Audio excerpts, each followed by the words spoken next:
The show opens up as a man named Michael wakes up in the desert feeling disoriented and uncertain of his location. Suddenly, he hears the sound of a gunshot and barking dogs. Looking up, he witnesses a group of armed men chasing an elderly man. Determined to help, Michael rushes towards the old man and carries him to a nearby cave. Sadly, the old man has also been shot, and with his last breath, he asks Michael to conceal his body and inform someone named 554 that he managed to escape. Although Michael doesn't comprehend the meaning behind the request, he proceeds to bury the body before embarking on his unknown journey. After walking for some time, Michael arrives in an unnamed village and hails a taxi, requesting to be taken to a train station. However, the driver named 147 appears confused and explains that his services are limited to local destinations. Unable to grasp the situation, Michael abruptly exits the moving cab and enters a crowded nightclub. There, he approaches a woman and seeks her assistance. But before they can engage in further conversation, the sound of barking dogs startles Michael, prompting him to flee. Outside, he coincidentally runs into the same cab, and this time, Michael instructs driver 147 to take him to 554. Surprisingly, the driver understands this and takes him to a young waitress at the Solar Cafe. Upon entering, Michael follows the old man's instructions and informs the waitress that he has successfully escaped. In response, the waitress identifies the old man as 93, but hesitates to disclose any additional information as she wishes to avoid involvement in any potential trouble. Suddenly, the armed pursuers and barking dogs reappear, prompting Michael to run upstairs. With no other means of escape, he breaks a window and jumps onto a ledge. At that moment, he notices a man wearing a hat, casually tossing an object in his hand. The next second, Michael suddenly loses consciousness and falls from the ledge. After some time, he wakes up in the village hospital and discovers that the doctor treating him is none other than the woman he encountered at the nightclub, referred to as Dr. 313. Curious about his situation, Michael inquires about what's happening, and she advises him to accept the reality around him. Before being discharged, Michael is brought to meet the same enigmatic man wearing a hat. His name is Tu, and he seems to be the one who controls the village. Michael demands that he be taken to the American consul, which can transport him back to New York. However, Tu, who addresses Michael as Six, informs him that New York doesn't exist. Following this, Michael is driven to an apartment labeled number 6, which bears a striking resemblance to his apartment in New York. The next day, while wandering through the streets of the village, Michael notices 2 prominent towers in the distance. Driven by his determination to find an escape, he purchases a map from a local shopkeeper, steals a cab, and ventures out into the desert. He then climbs up to the highest point of a rock formation and searches for an escape route, but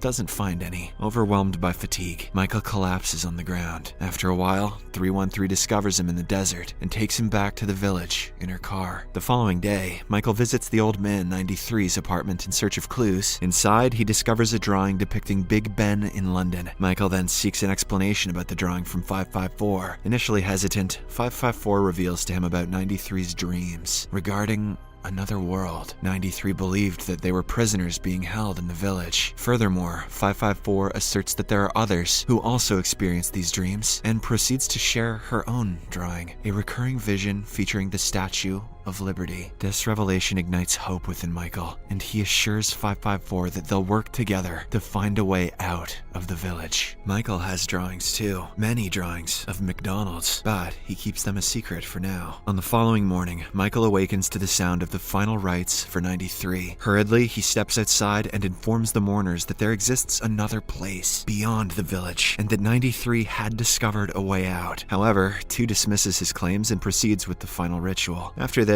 Michael heads towards the Solar Cafe in search of 554. While outside the cafe, he notices an unidentified man listening to news of a gas explosion. Shortly after, a devastating explosion rocks the cafe, resulting in numerous deaths. Frantically searching for 554, Michael finds her on the brink of death. In her final moments, she instructs him to follow the towers. In the aftermath of this tragedy, Michael regains consciousness in the desert, where he had been lying unconscious. The sight of a seagull triggers a childhood memory of a beach trip with his brother. At that moment, a man named 16 awakens him and escorts him back to the village. They visit Tu, who insists that 16 is Michael's brother. Despite Michael's denial, 16 presents a childhood photograph as evidence of their connection. Confused and unable to comprehend the situation, Michael gets angry and accuses Tu of trying to manipulate his mind. In the next scene, 16 takes Michael to his home, where his children joyfully welcome him. They call Michael Uncle Six, stealing Drake's nickname. bold. 16's wife then prepares Michael's favorite meal, and the family enjoys an episode of a soap opera called Wonkers set in the village. Later, in a private conversation, 16 manages to persuade Michael to consider attending therapy sessions. Meanwhile, 2, in his mansion, tending to his bedridden wife, he administers 3 different colored tablets to her, but the nature of these medications remains unknown. 2 has a son named 1112 who frequently spies on his father in an attempt to uncover the purpose behind those medicines. Elsewhere, Michael attends a therapy session conducted by a psychiatrist named 70, along with his alter ego, Shadow 70. During the session, Michael opens up about the seagulls he saw in the desert, triggering memories of a childhood beach trip with his brother. However, the therapist fails to grasp the meaning of seagulls and the beach. Realizing that therapy won't be of any help, Michael abruptly stands up and leaves. Shortly after his departure, 2 visits the therapist to inquire about 6's progress. 70 reports that, as expected, 6 shows resistance to therapy and remains preoccupied with thoughts of escaping the village. Later that day, 16 takes Michael to work as a sightseeing bus driver. Michael is nervous as he hasn't driven a bus in his life, but his brother is pretty sure that he can handle it. Michael takes the wheel and provides a guided tour of the village to the passengers, while 16 offers commentary on the various sites. Eventually, Michael drives the bus towards the desert, where they stumble upon an anchor partially buried in the sand. Michael assumes it is from a ship, suggesting the presence of an ocean nearby. However, 16 dismisses it as a desert illusion and leads Michael to an abandoned train station, triggering memories of their childhood playtime there. They refer to the place as the edge of the world, which strikes a chord with Michael. At that moment, a passenger approaches them and shares her experience of hearing the sound of the ocean during her initial visit. The next day, Michael takes number 313 to the ruins and expresses a peculiar connection to the location. Trusting his instincts, he discovers an old box containing a childhood note he had written. 313 regards it as evidence of the village's reality, but Michael remains skeptical, considering that it might be a trick. Later that night, he has a vision of his time in New York City, where he encounters a woman named Lucy. In the vision, Lucy approaches him to borrow his phone, and as they chat, Michael invites her to his place. While exchanging personal information, Michael reveals that he used to work as an analyst for a company called Sumacor, but resigned after noticing unusual changes in people. Here, we learn that Sumacor is experimenting with their new creation, a simulation village where people who are suffering from problems can live a peaceful and happy life. Upon hearing this, Lucy discloses that she also works for Sumacor and informs him that the company still has control over him. On another sunny day in the village, the tour bus makes a stop at 2's mansion. Unexpectedly, both 2 and his son board the bus, making an announcement that a lucky family will be awarded a holiday trip to Escape Resort. The winner happens to be 16. As a result, 16, along with his family, including Michael, embark on the journey towards Escape Resort the following day. During the drive, Michael's gaze fixates on the towers, so he steers the bus in that direction. Suddenly, he experiences a jarring vision of the ocean, as well as 2 seated behind on the bus. After a brief moment, Michael snaps back to reality. With a confused mind, he apologizes to 16 for the way he's been acting, and reluctantly accepts him as his brother. However, upon reaching Escape Resort, 16 reveals that he was forced into lying and that they're not brothers. He admits to being unsure of what 2 wants from 6, but it might relate to the so-called another world. Having shared this revelation, 16 becomes fearful of the consequences, but Michael reassures him that they'll soon find a means to escape the village. After their trip, Michael, 16, and the passenger from earlier venture out in search of the ocean. After walking for some time, they eventually come across its majestic presence. In a moment of elation, 16 rushes into the water. Michael tries to stop him, but it proves too late as a glowing rover attacks, causing 16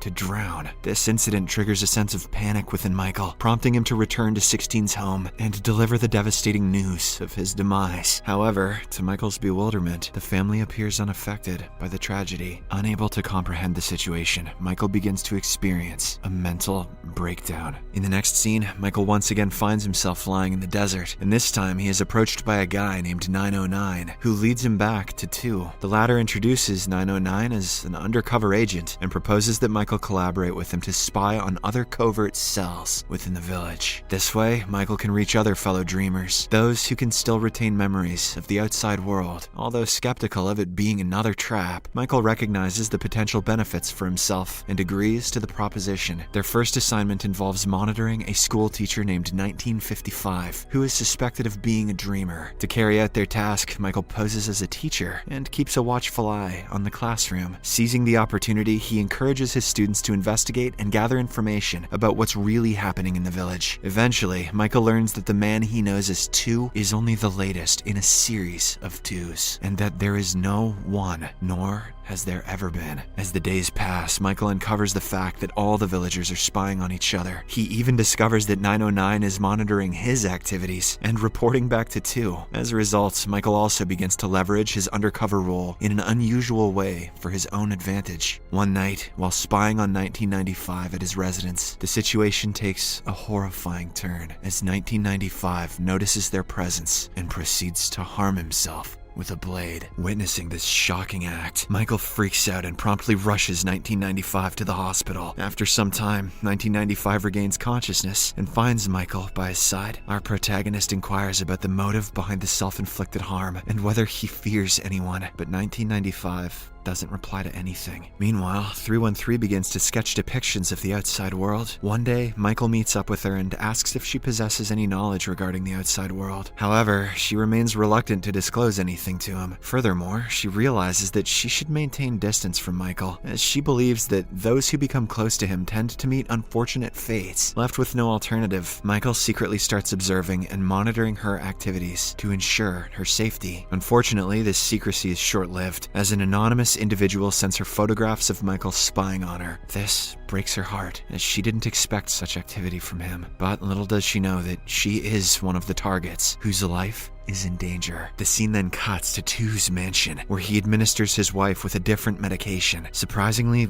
reviving her from her coma. The couple engages in a brief conversation about the duration of her coma and about their son. Not long after, 2 once again renders his wife unconscious with a spiked glass of wine. Later that night, their son, 1112, covertly enters a bar to rendezvous with 909. Here, it's revealed that 1112 is, in fact, homosexual, and the 2 of them are having a secret affair. Unbeknownst to them, Michael discreetly observes their encounter from a distance. The next day, 2 assigns Michael a new mission to monitor 909, as his recent behavior has raised suspicions and casts him as a potential suspect. Subsequently, Michael visits 909's place and discovers that 1112 is present there as well. He confronts them, questioning whether they were the ones who sent the spying pictures to 313. When the pair hesitates to answer, Michael resorts to blackmail, forcing them to keep 313 out of all of this, or else he'll expose their secret relationship. However, Michael remains oblivious to the fact that 313 is already held captive in a dark tunnel alongside other dreamers. Later, 1112, who fears being exposed, brutally kills 909 by stabbing him, and not the way he typically does. Shortly after learning of 313's abduction, Michael swiftly rushes to her aid, heading towards the tunnel where people are treated or engulfed by a radiant rover. Within the tunnel, he comes across a young girl named 1100, who assists him in locating 313. It's then revealed that 1100 is one of the students from the village school who had been spying on both 6 and 2. This is why she had also been locked up here. But luckily, the trio successfully navigates their way out of the tunnel. The scene then flashes back to the past, where Michael is conversing with Lucy. During their discussion, Lucy reveals that the people Michael observed undergoing unusual changes are the ones being transported to the village world. She further asserts that Michael himself is on the brink of experiencing the same fate. Offended by her words, Michael asks her to leave him alone. Before departing, Lucy writes her contact number on his table, urging him to reach out if he ever needs assistance. After some contemplation, Michael realizes that Lucy is the only person who can offer him help, prompting him to make a call. Surprisingly, her phone rings just outside his door. Upon checking, he discovers Lucy lying unconscious on the floor. He then helps her to get up and takes her back to his room. As she regains consciousness, the 2 end up getting sexy time for real. Back at the present, Michael awakens in his house only to discover a news announcement regarding his appointment with the Modern Love Bureau, where he will be matched with an ideal soulmate. Additionally, he finds an appointment card placed outside his door. Curious, Michael visits the bureau, where he is paired with a blind woman, labeled as 415, who exactly resembles Lucy. His soulmate is blind, hard not to be offended by that. Following this arrangement, engagement. The new pair meet at a restaurant to get to know each other better. Michael knows that she is Lucy, but 415 has no recollection of life outside the village. Nevertheless, she appears to enjoy Michael's company in their first meeting. After conversing for a while, Michael invites her to his place, the same way as he had done in the past. At home, as they're about to share a kiss, Michael suddenly experiences a vision of their past intimacy, which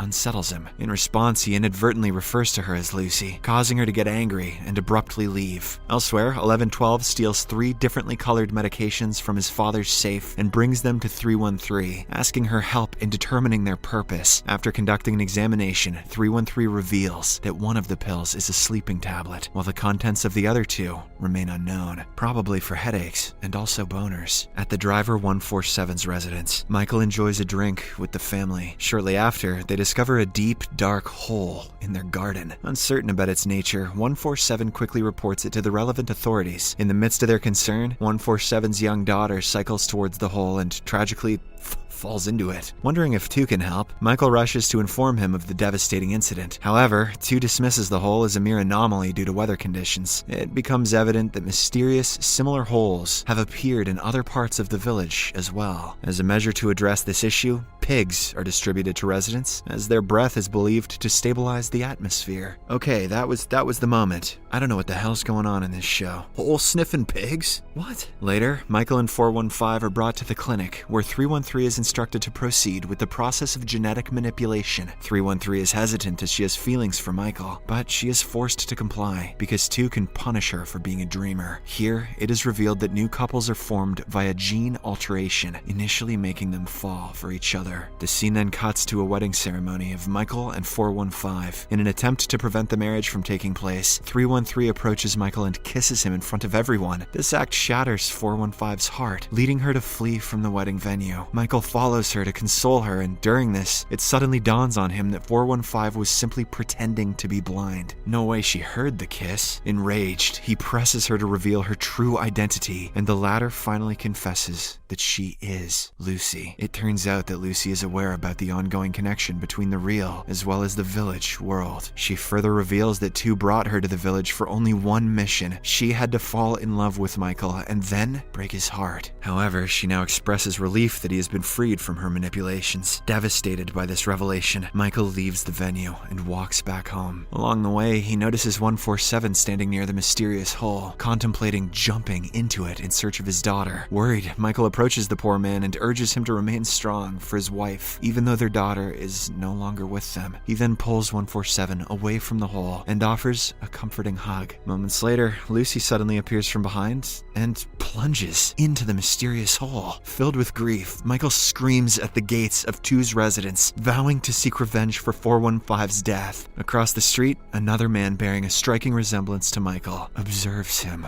closely. That night, 313 awakens from a nightmare, only to find 6 sitting on her bed. He questions her about why she kissed him at the church, and she confesses that she couldn't resist the impulse. 6 then proceeds to kiss her, but she is overwhelmed by more visions, causing her to abruptly stop. The very next day, Michael visits 313 at the clinic and expresses his sorrow over the loss of 415. This puzzles 313, as she wonders why he didn't seem concerned about 415 the previous night. Confused, Michael denies having been at 313's place the night before. He then approaches 147, but the latter also walks away from him, stating he doesn't want to fight him again. Confused and worried, Michael returns home, only to find his place in disarray. These events intensify his stress as he struggles to comprehend the unfolding situation. Later on, Michael attempts to speak with 147, but at the same time he notices his doppelganger and gives chase. 6 successfully apprehends the duplicate within a building, where they engage in a brawl. Here, we learn that the duplicate calls himself 2x6.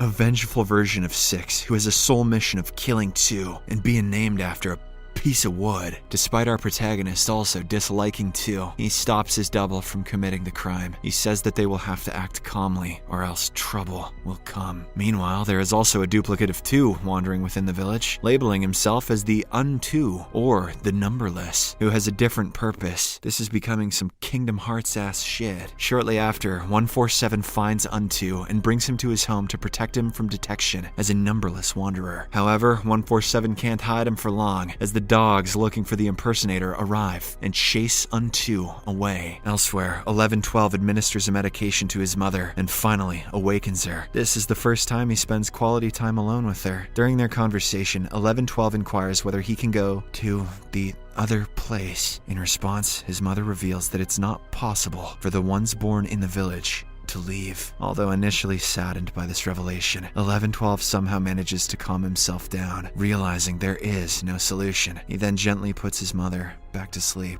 Meanwhile, 313 continues to be plagued by unsettling visions. Overwhelmed, she flees her apartment and eventually finds herself in the heart of the desert. There, she discovers a glass door adorned with the Sumacore logo. Intrigued, she enters and is astounded to discover that it serves as a portal to another world. In the real world, Michael goes back to the Sumacore building and makes his way to a specific floor. Upon entering, he gazes through a window and is stunned to spot Six in the village. Desperate to grab Six's attention, he pounds on the window, but his efforts prove futile. It turns out that the Sumacore building is none other than the tower that is seen from the village. Just then, an approaching woman informs him that his car is ready to take him to his appointment with Mr. Curtis. The village is experiencing an expansion as an increasing number of newcomers arrive. Unlike Six, these newcomers believe they are coming from the village rather than from another world. Meanwhile, Six experiences intensifying pain within his body and discovers that he is slowly dying. He currently finds himself at the cemetery, where he meets 1112, placing flowers on the grave of 909. Six proposes that they work together to escape the village. However, the young boy expresses no desire to leave the village. In the real world, Michael is escorted to Mr. Curtis's car, where we recognize the driver as 147 from the village. Upon arriving at their destination, Michael meets Mr. Curtis and his wife Helen, who are none other than Two and his wife from the village. It's all coming together now. Wait, no, it's not. Mr. Curtis explains that the village is an experiment taking place within Helen's mind, and that she has sacrificed herself so that broken people can have better lives. Following this, he takes Michael into the city, showing him the positive impact the village has had on people suffering from various diseases. In an unexpected turn of events, 1112, who feels like a prisoner within the village, enters his parents' bedroom and suffocates his mother to death before committing the unthinkable. Later that day, Two returns home and is heartbroken to discover the lifeless bodies of his wife and son. As a consequence of this event, the village begins to experience a surge in mysterious holes that threaten to engulf its inhabitants. The following day, the villagers assemble for the funeral of 1112. Six also attends, and miraculously, his sickness has disappeared. Six implores Two to release the villagers before they fall victim to the destructive holes tearing the village apart. In response, Two unveils a version of the truth, acknowledging that they're all prisoners. He reveals that the only means to close the holes is for a dreamer to take his wife's place. Hearing this, 313 decides to sacrifice herself to save the other people. She steps forward and takes the 3 different colored pills provided by Two. In addition to this, Two delegates the responsibility of the village to Six, appointing him as number 1. With this, he places a grenade in his mouth. Holy shit. And commits the unthinkable. That's one way to do it, you savage you. In the real world, Mr. Curtis introduces Michael to Sarah, who is the real-life counterpart of 313 from the village. Sarah is in a state of near delusion, grappling with the aftermath of childhood abuse. As 313 consumes the pills in the village, Sarah collapses in the real world, prompting Michael to offer his assistance. In the final scene, we see Michael, who assumes his position as the new head of Sumacore. Meanwhile, Six and a sedated 313 sit together in the desert of the village. Six vows to transform the village into a place of goodness and promise, while 313 sheds a drop of tear from her eyes. Subscribe for more videos like this, turn on notifications, and leave a like to help the channel out. Thank you for watching.